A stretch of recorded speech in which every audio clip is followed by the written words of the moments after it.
Hello বন্ধুরা, তোমাদের সবাইকে শুভ দীপাবলির অনেক অনেক প্রীতি ও শুভেচ্ছা। বন্ধুরা, আজকে আমার মাসির বাড়িতে কালী পুজো হচ্ছে। প্রতি বছরই হয়।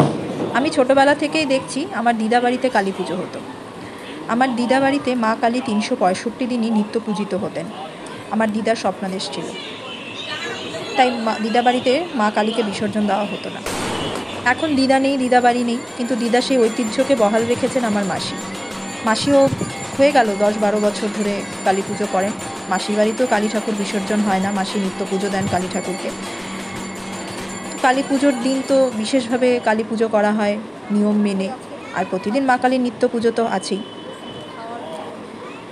এবার বাড়ির পূজা মানেই ভাই বোনেদের সাথে আড্ডা, কচিকাচাদের হট্টগোল, অনেক গল্প, অনেক আনন্দ, অনেক মজা, খুনসুটি, এসব তো লেগেই থাকে। আমাদের পুজো শুরু হয়ে গেছে 6টা থেকে। 5টার সময় পুরোহিত এসছে, 6টা থেকে আমাদের পুজো শুরু হয়ে গেছে। এখন যথারীতি পুজো হচ্ছে। সবাই মোটামুটি উপোস আছে, কেউ জল খেয়ে, কেউ নির্জলা। আসলে আগে মাসিরাও নির্জলায় উপোস করতো, কিন্তু এখন সবার সুগার, অসুস্থ, প্রেশার, তো এখন আর কেউ নির্জলা উপোস করতে পারে না, জল খেয়ে শরবত খেয়ে উপোস করে। শুরু হয়ে গেছে কচিকাচাদের আনন্দ, দৌড়াদৌড়ি, মজা শুরু হয়ে গেছে।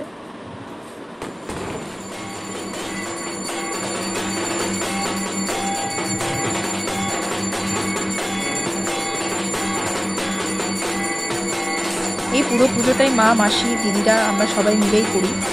এটা আমাদের নিজস্বই পুজো। পুজো হয়েছে বলে দিদিরা এসছে, সবার বাড়ি দূরে দূরে সবাই পুজোতে এসছে। হিয়ার আজকে খুব মজা, হিয়া বাজি ফোটাবে, মজা করবে।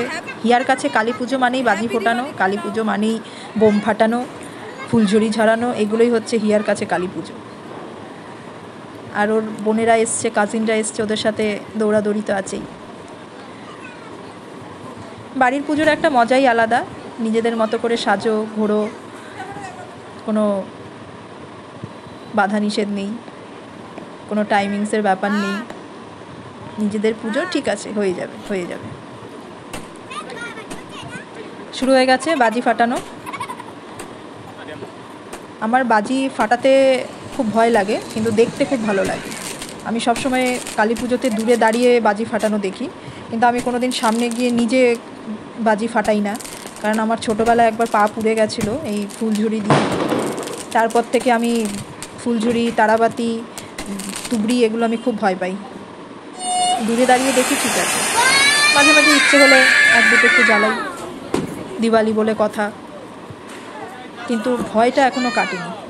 এখনও সেই ভয় আমার ভেতরে রয়ে গেছে। 2-3 বছর আগে আমার মেয়ের পায়েও একবার ফুলঝুরির একটু কণা পড়েছিল, ওর পায়ে লেগেছিল, পুড়ে গেছিলো। তাও মা কালীর দয়ায় খুব তাড়াতাড়ি রিকভার করেছে। আমাদের শুরুর দিকটা আমরা সবাই পুজোতে ব্যস্ত থাকি।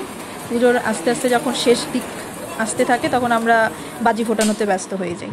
মা মাসিরা পুজোর দিকে কনসেন্ট্রেট করে, আর আমাদের মনোযোগ থাকে বাজি ফাটানোর দিকে। এই যে আমার ছোট্ট মেয়ে, সে খুব মজা করছে।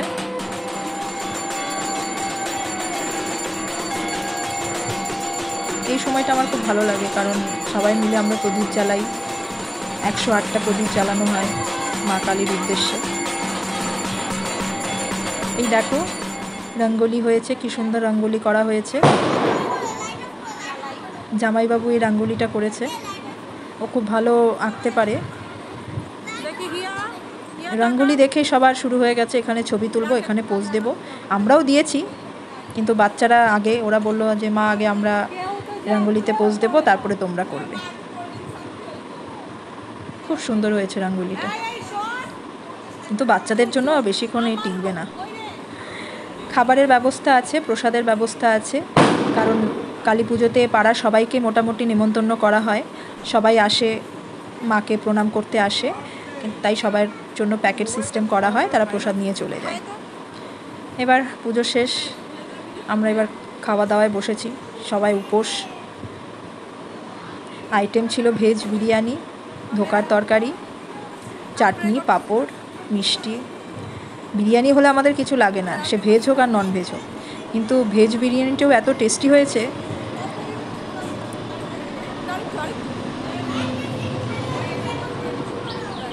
খাওয়া দাওয়া করার পর আর কারো শরীর চলছে না, সকাল থেকে না খাওয়া। এবার বাড়ি যাব আর ঘুমিয়ে পড়ব। সারা দিনের এত ক্লান্তি। সবাইকে টাটা।